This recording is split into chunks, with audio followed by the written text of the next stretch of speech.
As he sends in the cross, that's the first goal from Fabio Gama. Right place, right time. Deadlock is broken. We are in for a game. Hello everyone, welcome back to Daily Porcupine, the ultimate KOTOKO fan channel. If you're new here, you know what to do. Subscribe and hit that notification bell. Wow, we lost that game yesterday. I don't even know where to start, because when I was in the stadium, I was expecting a good performance, but what they did yesterday wasn't that good.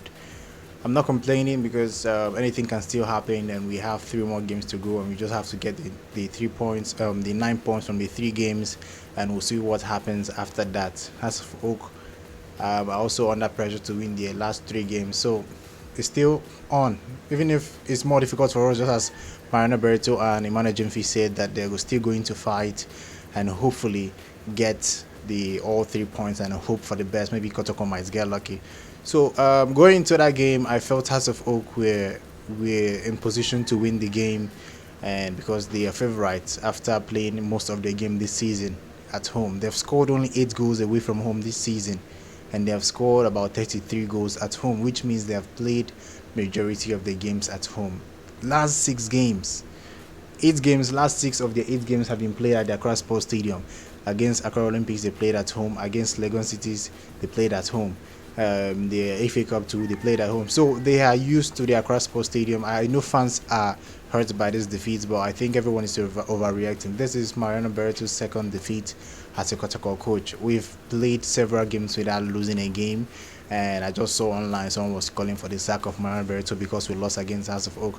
But I think Mariano Berto has to take blame for this defeat, because I think this is the first KOTOKO game that's ever in the history of KOTOKO. This is the first, that's, if I'm wrong, correct me, this is the first KOTOKO game that KOTOKO are playing without a natural striker. They are starting the game, House of Oak, KOTOKO versus House of Oak, they are starting without a natural striker, because I know in all House of Oak versus KOTOKO match, or KOTOKO versus House of Oak match, there's always a striker at the KOTOKO team that everyone will be depending on to score goals. Yesterday, we were playing with the false 9, Fabio Gama, and sometimes Evans Adamako moving into the box.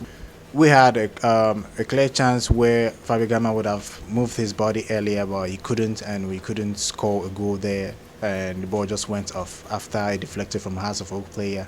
I felt those are the kind of situations a striker would have been in the perfect position to score the goal, but obviously Fabio Gama is a creator, not a finisher. So if he's in that position, there's no way he will have the mindset, or you have the intelligence to move into that position to finish. He doesn't have the striker instinct, so I wouldn't blame him for that. So Mariano Berto has to take blame. Yes, he has to take blame. There's no way you play House of Oak in a very crucial game. You're playing without a striker and you're gambling and it didn't work. So he has to take blame that we couldn't win yesterday. After the game, they asked Mariano Berto if he felt House of Oak had a better side. Fans, everyone has been saying that House of Oak had a better side because of how they are playing, or how they played yesterday, and how they rallied in front of their fans and all that. Mariano Berto refused to agree that House of Oak had a better team. He said they won, we give them that, but they are not the better team. He also said that Augustine Okra should have finished that chance. That was a glorious chance. I almost fainted in the stadium because it was too easy. Just play it with shots. He just passed the ball to the goalkeeper. It was, oh my God, I don't want to think about that. It was one of the most terrible moments of my life, because I was shocked. I was frozen. Augustine Okra should have scored that.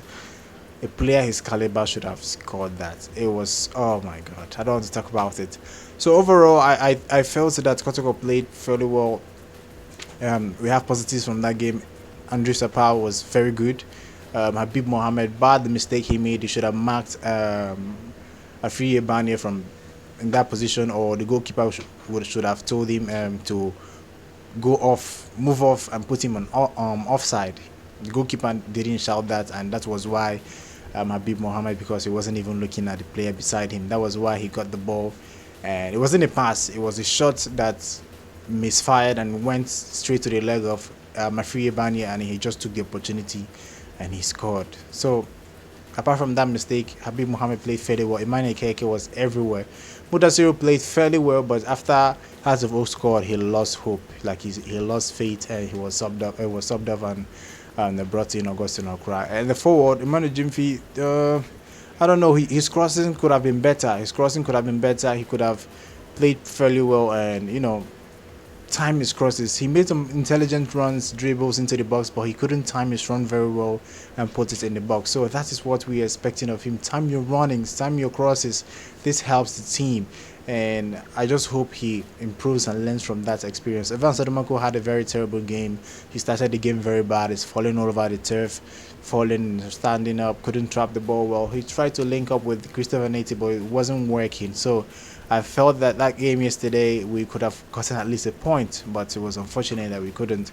And as for the midfield, Andrew Sapar, I've said that earlier, Abdul Ganiu, pretty okay. Patrick Asma was intense. He made about 2 or 3 crucial blocks in the box. That was in the second half. Yeah, I think it was in the second half. He was actually immense, and it's just that the House of Oak defensive line, the fullbacks were running upwards. They were moving forward, they were going deep. That was why Patrick Asma had limited time or didn't have a lot of space to come front and give crosses into the box. And moreover, we don't have any strikers, any point man or target man to pull these crosses into for him to hit the ball or try to create chance or cause problems for the defender. You see, we didn't have any strikers, so the players we have up front was Fabio Gama, Emmanuel Jumfi, and Evans Adomako, and none of these players are very strong physically, and that was why Mohamed Hassan was was able to handle them very well. If it was Kwame Opoku, I don't think anyone could have handled Kwame Opoku because he is very strong, he is very fast. So that is why everyone is calling for Kotoko to invest in a very good striker like Kwame Opoku. If we have a physical striker, the way we are playing, the players we have, imagine if Mariano Berto had Kwame Opoku, it would have been a very different story. We might have been leading the Ghana Premier League right now with like 6 or 9 points because the chances we are creating under him, they are immense. The chances we are missing too, are immense. We need a good finisher that can finish the ball. Even Sadomako is trying. Other players are trying. Safu Taylor has not been what we were expecting him to be. So I just hope everything works out. But this is just one defeat. We have 3 more games to go. We should just focus and finish our games. We should focus on our games now, not House of Oak. Just finish our games and see what happens. So overall, yesterday's results was disappointing. Performance was also disappointing. The fans were angry. A lot of them angry, talking about this, talking about that. Yesterday, KOTOKO fans were silent. They were quiet. That's after the game. House of Oak fans were shouting and making noise. They should be happy. This is their first win against KOTOKO in 7 years or 6 years. So they should be happy. They should be happy. So I felt that overall we should just take it as another bad day in the office and we should just bounce back and look forward ahead. We're going to be back. We are going to come back and conquer the Ghana Premier League. I am very, very sure of it. So overall, that's all I think about the game yesterday. I would like to know your thoughts. Put that in the comment section and tell me what you think about the overall game yesterday. I think that's all for today. If you haven't subscribed, do that right now and hit the notification bell. Till next time, guys. Goodbye.